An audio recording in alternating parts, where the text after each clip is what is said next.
Radio Red de RCN. Grandes audiencias en la hora de la verdad, al oído.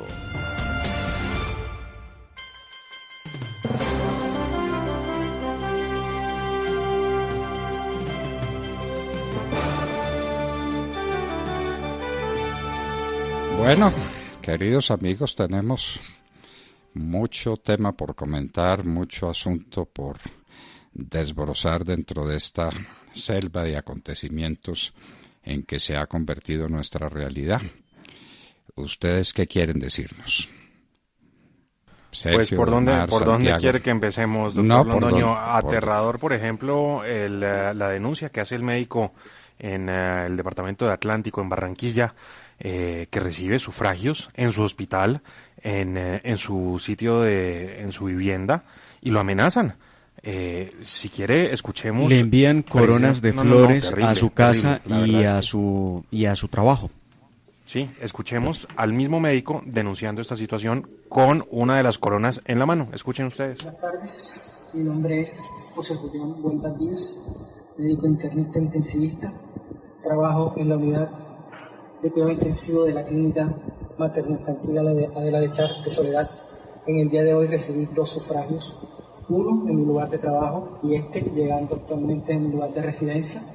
Me acusan de haber dejado morir una señora en pandemia en la unidad de cuidado intensivo. Nosotros, es imposible que dejemos morir a gente. Nosotros fuimos formados para salvar gente. Esto es un pedido de auxilio y de ayuda al gobierno nacional, por mí, por mi compañero y por todos los médicos de este país. Por Dios, ¿hasta cuándo? Si salimos todos los días a trabajar y en muchas ocasiones no tenemos ni siquiera las condiciones y a pesar de eso nos enfrentamos a esta pandemia. Por Dios, ¿hasta cuándo? El doctor Vuelvas. Terrible, desgarrador video en el que muestra la corona y pues cuenta esto, cuenta que está siendo amenazado por trabajar, por salvar vidas. ¿Qué tal que cada médico tenga que responder con su vida por los pacientes que se le mueren? Pues todos los pacientes se tienen que morir, porque la gente se muere y ojalá se muera en manos de un médico que lo atienda, que lo cuide, que le haga menos duros sus últimos momentos, que le dé una palabra de consuelo. Es que el médico no es solamente el que pone el respirador. El médico es el que atiende al paciente de verdad. El que solamente con una sonrisa, con una palabra, con una cercanía espiritual con el paciente, le da calma, le da valor para resistir su enfermedad y, si es del caso, para acompañarlo en su momento supremo, que es el momento de la muerte. El médico la medicina es una especie de sacerdocio. Saber que eso se irrespeta y que le están mandando sufragios. Pero pues ya habíamos visto cómo vecinos matoneaban o matonean a médicos porque les parece que pueden llegar contagiados de los hospitales a los conjuntos residenciales y demás, y muchos médicos han visto el matoneo de sus vecinos, lamentable, pero ahora vemos esto, pues la verdad es que es aterrador. Yo quería anotar, doctor Fernando, recordando las obligaciones que nos enseñan en Derecho, que tanto el médico como el abogado tenemos una obligación que es de medio, no de resultado, porque nadie puede garantizar que un proceso termine exitoso sin siquiera haber enfrentado el juicio. Y nadie podrá, un médico no podrá garantizar que alguien en una situación tan compleja, tan oscura como es el coronavirus, pueda salvarse o no al final de los días. Recordemos que de hecho la OMS solo da golpes a lado y lado, pero no logra determinar tantas cosas de las que los médicos se siguen haciendo tantas preguntas. Entonces, pues muy triste que haya gente que crea todavía que el médico tiene la obligación, sí o sí, de salvar una vida cuando se sale de las manos para poder hacerlo. Tiene la obligación de poner toda su ciencia, toda su capacidad, todos sus conocimientos, toda su voluntad al servicio de la gran tarea de devolverle salud al que la ha perdido, o de impedir que el aliviado se enferme, ¿no?, en la medicina preventiva. Pero un médico no puede garantizar jamás, en ninguna circunstancia que el paciente se va a aliviar. Pero ¿a quién se le ocurre? ¿A quién se le ocurre?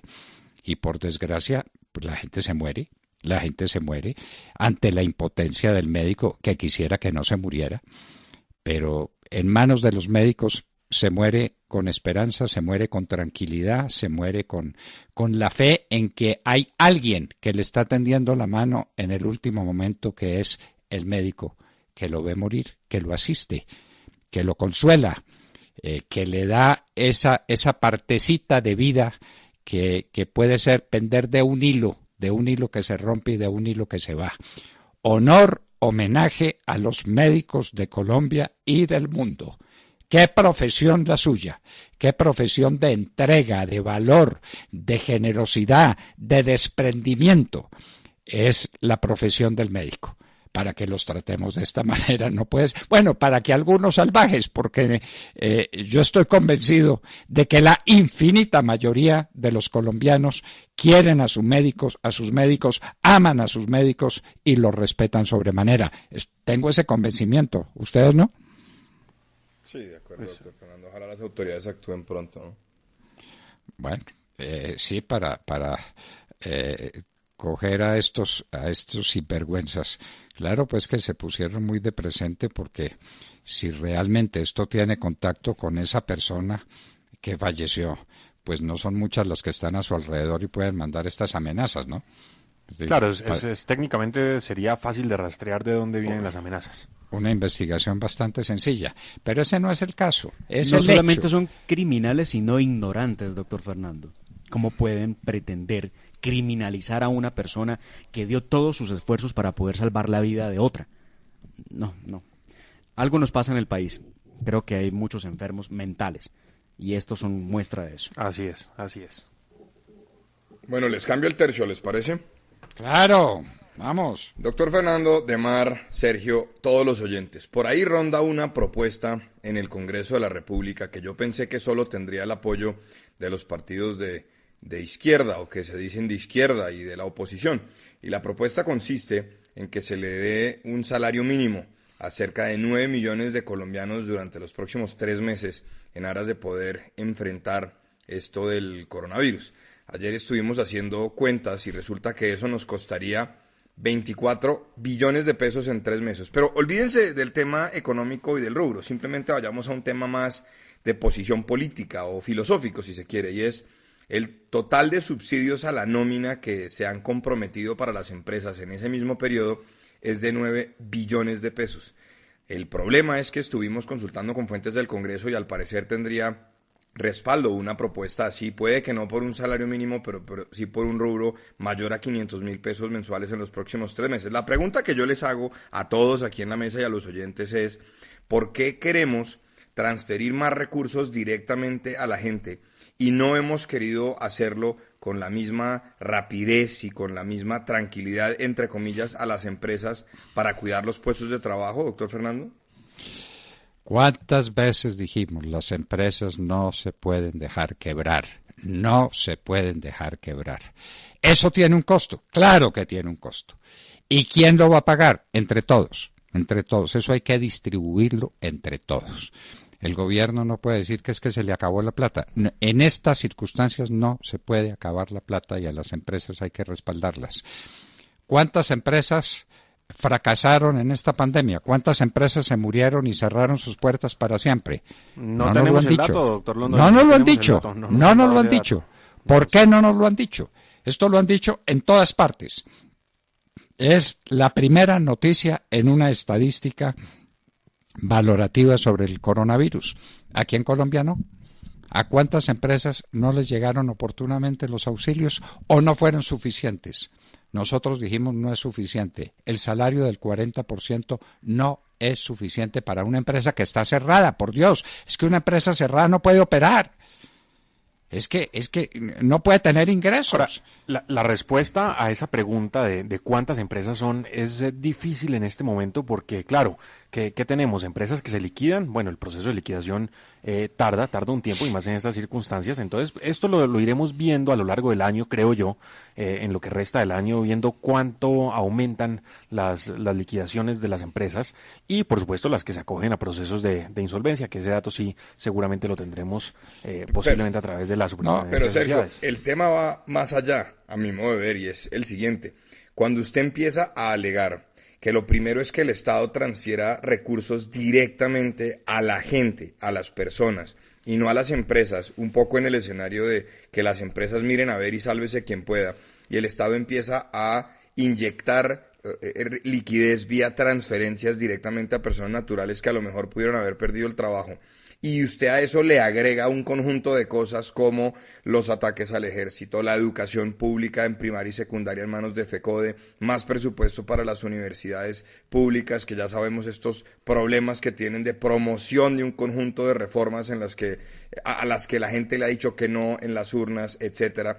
Y una y otra cosa, usted empieza a ver cómo la política que hay detrás es la de ampliación del Estado, ampliación de la intervención del Estado, sostenimiento de pocas empresas tipo oligopólicos, defensa a ultranza a los sindicatos, y yo no sé ustedes, pero a mí eso me parece un camino muy cercano a aquel que recorrieron otros países como la Argentina en su tránsito al socialismo, doctor Fernando, y lo digo con toda claridad. O Venezuela. Todos los países que han hecho tránsito al socialismo no han cosechado sino fracasos. El tamaño del Estado. La gran responsabilidad de este momento es del empresario y es de las empresas, si les dan los medios. Es que les amarran las manos y se las amarran atrás. Usted no puede abrir, usted se tiene que cerrar. Usted espere a ver esto cuándo termina, porque tampoco le puedo decir cuándo va a terminar. Pero cuando llega el momento de dar los auxilios, se los doy a sus trabajadores y no a usted. A ver, ¿eso qué significa? Y el trabajador que recibe el 40%, pues recibe el 40% muy gustoso, recibe cualquier cosa que le den.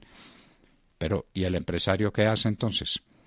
¿Quedó a paz y salvo con el trabajador o no quedó a paz y salvo con el trabajador? No, muy posiblemente no. ¿Ese desembolso lo hace el Estado a nombre de la empresa o lo hace a nombre o a título de qué? No, darle la plata a los trabajadores directamente de Santiago, estoy plenamente de acuerdo, es un contrasentido. Hay que dársela al empresario para que inmediatamente se lo pague al trabajador dentro de una relación laboral que se mantiene, porque es la condición, que la empresa no se cierre, que los contratos se mantengan vivos. Y en nuestro parecer, eso debió ser una tarea más oportuna y más significativa en cuanto al volumen. Cuando se habló del 40%, dijimos es muy poco y puede ser también demasiado tarde. Ya lo veremos y me parece que estamos próximos a saberlo. ¿Cuántas empresas en Colombia se quebraron en esta emergencia? Esa es la pregunta. ¿Qué respuesta hay? Lo veremos. No, por ahora no hay una respuesta concreta y lo veremos a lo largo del año o de los años, ¿no? Me cuentan, por ejemplo, esto para citar un ejemplo, que los restaurantes en Usaquén, digamos, Usaquén es un centro por excelencia de gastronomía en Bogotá. Los restaurantes en el corazón de Usaquén, en la plaza principal de Usaquén, muchos ya cerraron de manera definitiva, ya sacaron los muebles, ya sacaron todo y quedaron completamente clausurados. Y así, si eso es lo que ocurre en Usaquén, pues seguramente está ocurriendo en muchísimos otros sitios del país. Y para eso iba, Sergio. Mire, usted pone el ejemplo de Usaquén. Permítanme, yo les pongo un ejemplo de la ciudad de Ibagué. El Café Planadas, famoso en la Plaza Bolívar de Ibagué, cerró, ya no pudo más. El Chuletón, uno de los mejores restaurantes de carnes también en Ibagué, cerró. En el Parque Lleras, la cantidad de restaurantes y bares que han cerrado, pues no tiene nombre. Y por eso insisto, el gran problema de esto es que podemos empezar a superar la pandemia con millones de personas dependiendo de los giros del Estado, pero con empresas que ya no van a estar pagando los impuestos que sostienen a ese Estado. Es que suena muy bien hablar de la renta básica, hablar de más transferencias a la gente. Claro, pero ¿de dónde recibe los ingresos el Estado? Claro, es la pregunta ¿quién va a pagar que impuestos después? ¿Quién va a producir? Claro. Es que la idea de que el Estado tiene que sostenernos a todo muy bien. Y además, una cosa, todo este asunto de las transferencias condicionadas, de la renta básica, etcétera, esto se da en unos países que tienen unos superávit importantísimo, recursos naturales que permiten cubrir un conjunto de necesidades así, pero Colombia va a terminar el año con un déficit de 7%, y más allá de las cifras, habrá que ver cómo cae el recaudo, ¿no? Hay que ver cómo cae el recaudo en IVA, en renta y demás. Y mire la noticia es que esa caída del recaudo está siendo bastante más grande de lo que se había presupuestado. Esa es noticia y de hoy. puede serlo aún más, doctor Londoño. Miren que ya hay comerciantes de ropa que dicen, hombre, la gente no nos está comprando porque no se quieren probar la ropa. Les da pues miedo probarse la ropa y tenemos problemas con que la gente se pruebe la ropa, porque si se prueba una prenda, no la compra, pues quedamos encartados con una prenda que tiene que entrar en cuarentena y que tiene que entrar en un proceso de desinfección. Claro, complicadísimo, sin lugar a dudas. Y yo le insisto, esto no se trata de mirar solamente cifras económicas, esto es un tema político. Esto es un tema de que algunos lo que quieren es que el Estado les dé todos para apropiarse después del Estado, y ese es el camino al socialismo, sin ninguna duda.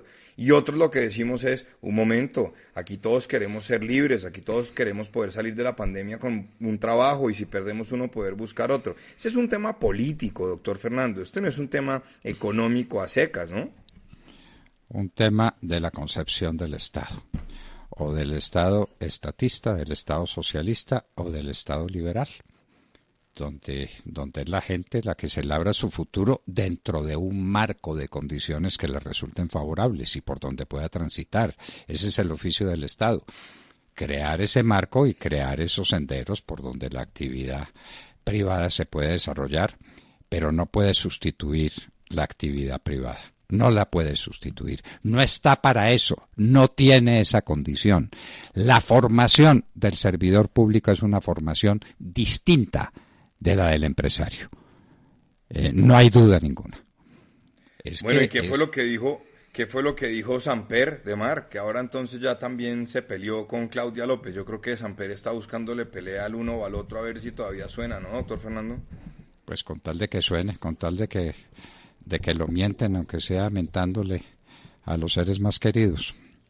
Pues Samper ahora resolvió que Claudia López se está desdibujando y que pues ni siquiera le agradece a los bogotanos los esfuerzos que está haciendo para poder lograr superar el tema de la crisis por coronavirus. Dice Samper que la alcaldesa no ha agradecido el esfuerzo de los colombianos y que por el contrario amenaza con otro aislamiento. No le gustan las medidas que está tomando Claudia López. Y sí, como usted dice, doctor Fernando, habrá que decir alguna cosa, a ver si de pronto suena por ahí. Bueno, les quiero contar al oído, ya se los conté al comienzo de esta mañana, pero es con inmensa satisfacción que vemos el libro impreso de Germánico. Germánico. Es un libro sobre un tema maravilloso porque Germánico es un personaje central en una época central del Imperio Romano. Si Germánico hubiere llegado a ser emperador, si no lo hubieran envenenado como lo envenenaron, dicen por ahí las malas lenguas que lo envenenó el propio emperador, la suerte del Imperio Romano hubiera sido distinta. Nos hubiéramos librado de Calígulas, de Nerones, de todo el horror que vino después, cuando Germánico dejó la escena. Personaje central, personaje capital en la historia del Imperio Romano. Esa obra es maravillosa y la recomendamos. Está disponible en la Librería Nacional, nos dicen, de manera que ustedes pueden adquirir el libro de Andrés Felipe Arias y de María Cristina Restrepo, o de María Cristina Restrepo y Andrés Felipe Arias, para citar primero a la dama. Un libro hecho en colaboración, un libro extraordinario, una aventura intelectual maravillosa. Y eso nos hace repetir otra vez qué falta le hace a la sociedad colombiana un hombre como Andrés Felipe Arias, ¿no? Desde luego que está presente, porque las obras que ha escrito en cautiverio, las dos primeras en relación con lo que significa económicamente la actividad del narcotráfico, lo que significó cuando se acabó la bonanza petrolera y lo que significa ahora, las ganancias que esos tipos tienen, el impacto económico que eso produce en la vida de las regiones, son libros extraordinarios. Y ahora tenemos Germánico. ¿Quién se iba a imaginar que Andrés Felipe Arias desde el cautiverio hubiera tenido energía y fuerza para escribir sobre un personaje tan especial como Germánico en la vida del Imperio Romano? Bueno, y en la unas historia de cómo condiciones. la historia de cómo llegó a escribir ese libro la pueden oír nuestros oyentes, quienes aún no lo hayan hecho, en los grandes reportajes de fin de año del año pasado, cuando Andrés Felipe Arias pues le dio esa entrevista a doctor Londoño y contó precisamente cómo fue el proceso creativo para lograr esta historia. Maravilloso. ¿Ustedes me permiten Sí, hacerles una invitación? sí, Este claro. jueves a las 6 de la tarde, en la tarde con la hora de la verdad, o en la tarde en la hora de la verdad, vamos a hablar un poco de cómo avanza la carrera presidencial y cómo hay un par de personajillos por allí de la vida pública que han dicho que no quieren aspirar a la presidencia, pero que nos dicen están muy activos buscando apoyo en el empresariado colombiano. Ya No me sabemos. pregunten, no me ya pregunten. yo ya sé de uno. Usted ya sabe de uno. Sí, Yo sí, también sí. sé de uno. Opa. Sí. Bueno, Así están el grande cargados. del partidor. Está bueno. Y además, está bueno, y está además bueno. llaman y llaman y llaman la mitad del día. Yo creo que el 50% de su tiempo están buscando además ya respaldo y quién les financia la campaña en vez de estar en lo que tienen que estar. Pero como están en consejeros. cargos públicos, ¿no? Están, sí, ahí están en cargos usted, públicos, Santiago. Estamos hablando del procurador. No, Carrillo. se nos adelante, doctor. No, pero espera, no, lo no, hablamos, hay dio la varios punta, pero me nombres. gusta, doctor Fernando, Hay me gusta. varios nombres. Dejó en punta el tema. Dejó en punta el tema y vamos a revelar, obviamente, cómo son esos intríngulis, esos, ¿cómo se llama eso? Esos acuerdos el secretos tejemaneje, para ver cómo van a ¿no? llegar. Sí, sí, sí. Jueves, 6 de la tarde. No se lo pierdan. Ahora sí, sigan ustedes. No, bueno, Ademar, usted se le así es que está. Bueno, oiga, Ademar, le tengo una pregunta yo a usted. ¿Cómo así que la Corte envió a la JEP el caso de Musa Besaile? ¿Luego a Musa no lo habían rechazado ya una vez en la JEP? No, Pues vea que- lo tienen no, aceptadísimo, no, no. No, aceptadísimo. Tan Esos fascinados con con los Musa brazos Besaile. abiertos, ¿no?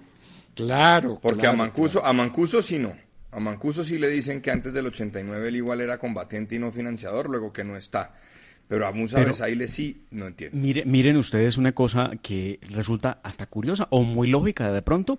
Musa Besaile termina enredado en un tema por parapolítica, recuerden ustedes, que es lo que desembocó en el acto de corrupción donde él denunció y se presentó como víctima porque le habían cobrado algo así como 2.000 millones de pesos por archivar el proceso en su contra en la Corte Suprema de Justicia.